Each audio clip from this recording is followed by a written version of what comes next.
يا جماعه احنا هنخش نجيب تفاح من هنا. السهم ده بيقول لك روح هناك يا عم ميسو في البيت ده يا عم ميسو، يلا بينا ربنا يستر. بصوا يا جماعه ده شجر التفاح اهو.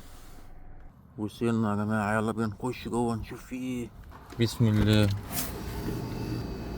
يا ساتر يا ساتر، الدنيا ضلمه. الباب اتقفل، ده كمين ده ولا ايه؟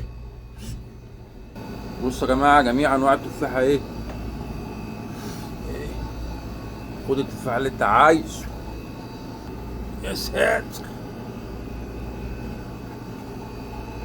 بس يا جماعه الشنطه دي كلها ب$6. بصوا كل ده ب$6.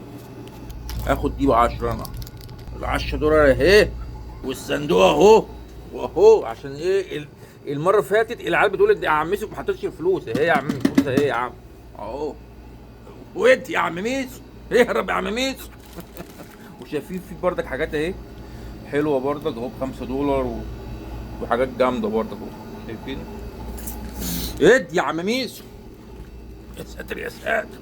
طبعا في كاميرا هنا، شايفين في اللمبه دي. طبعا لو الكلام ده عندنا في مصر الناس هتخش تاخد التفاح بالثلاجات بالصندوق بتاع الفلوس، ويمكن ياخدوا الباقي كمان.